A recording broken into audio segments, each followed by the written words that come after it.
All right, you've probably seen this. New York Governor Andrew Cuomo saying that America was never that great. In its full context, the governor. We're not going to make America great again. It was never that great. We have not reached greatness. We will reach greatness when every American is fully engaged. All right, I wanted to show that in its entirety here because sometimes you get different points of view. People, regardless, have their points of view on this. Karl Rove, probably among them, a Fox News contributor, of course, a chief confidant of George Bush, what have you, has a great column in today's Wall Street Journal where he says this follows a pattern, not this particular comment here, of Democrats veering sharply left.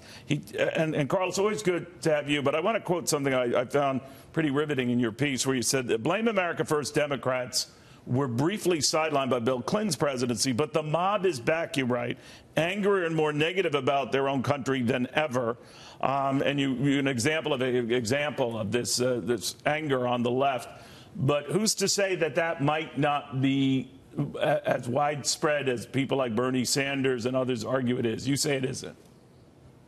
Well, look, the Democrats have veered hard left, and part of that veering is to basically say everything's wrong in America. Our justice system is racist, back to front, says Elizabeth Warren. The comment by Cuomo yesterday, which I put in my column, I literally had put the piece to bed, and then saw his comment and went back to the edit. So the Democrats did this once before on foreign policy. In 1984, the famous speech at the Republican convention by Jeane Kirkpatrick, a lifelong Democrat herself, who excoriated the San Francisco Democrats. The Democrats had their convention that year in San Francisco and called them the Blame America First crowd. Well, we got them back, and everything in America is wrong. Our justice system is bad. I mean, at a week or so ago, I don't know if she understood this, but Kamala Harris excoriated the record of the Obama administration, saying we have an economy that works for the people at the top, but not for the people who are working hard at the bottom. I mean,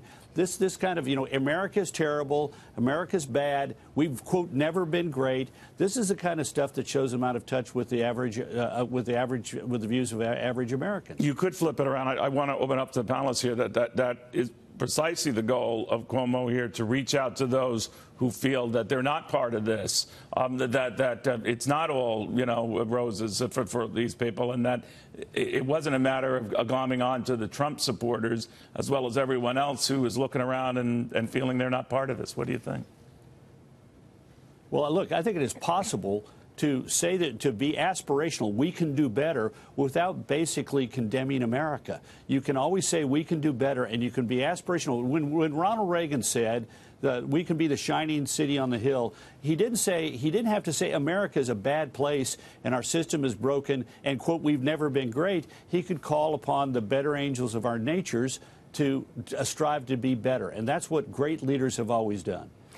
Karl, it's Marie Harf here. I want to ask you about something you just said, because I do think it's easy to focus on the high-profile cases in the Democratic Party of people moving left, people like Elizabeth Warren, like Andrew Cuomo. But as you look at the midterm landscape in swing districts across the Midwest, across the South, the Democratic Party there is actually trending quite moderate, that we have what used to be called blue dog Democrats running in swing districts throughout the middle of the country. How are you looking at the midterms and the idea that there could be a blue wave, or as Donald Trump promises, he's talking about a red wave? That may be a little too far. I don't know. Well, as I said in my column last week, there's not going to be a red wave. That just ain't going to happen.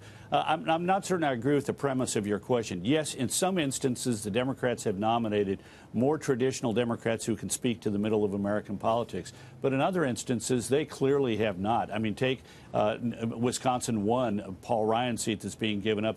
They got a guy who is far left wing and who's also been arrested 9 times. This is the union worker, the longtime union worker. Yeah, Randy Bryce, who right. is who is so far left you can't believe. We got it here in Texas. We have in Dallas. We have somebody who on paper would look terrific, former NFL star, successful business guy, running against Pete Sessions, but he literally says things like, well, it's not about Republicans and Democrats, it's about being smart versus stupid. I mean, the Democrats would be smart if they had followed more what you suggested, which is nominating people who could speak to the sort of center of American politics and were more traditional Democrats. But look at how many have endorsed Medicare for all and free college and abolishing ICE. And there are some who haven't. I grant you that. And those are the smarter ones. Carl, James Freeman here. I'm wondering, as you look at this Cuomo comment, I thought his premise, if he runs in 2020, was that he was going to present himself as a more moderate Democrat than some of his competitors. Does this comment basically kill that option for him? Well, it certainly does damage to it. It's sort of hard for him to now come back and be, be the centrist Democrat. And it is really going to be interesting to see as we approach 2020. Is this going to be like 1976 when we had a large number of sort of people out there, sort of center left to far left, and along came the sort of moderate sounding Southern Democrat Jimmy Carter, and basically because he had that lane all to himself, was able to achieve the Democratic nomination. Rules have changed a little bit since then, but my sense is if they could come up with somebody who's like Joe Biden, only 10 years younger, they might be in a place where they could be highly competitive in 2020. By the way, and I do want to get Lindsay into this, do you think that, I couldn't tell whether that was written into Cuomo's speech or whether he was going off extemporaneously. It sounded to me like he went extemporaneously with the follow-up remark. Yeah. What do you think? Yeah. Oh, sure. That sounded like it. But look, sometimes extemporaneous remarks give us a true view of what either somebody believes or what they're trying to lay out, and they maybe do it badly. But yeah, that was my reaction too, Neil. Interesting. What does this mean for the future of his political future for Andrew Cuomo going forward? Well, my sense is it hurts him, even though the sentiment is in keeping with what I think is becoming a majority strain among Democratic activists. I think it probably hurts him because it was so ham-handed. I mean, look, Elizabeth Warren didn't get criticized the day after she said racist, top to bottom.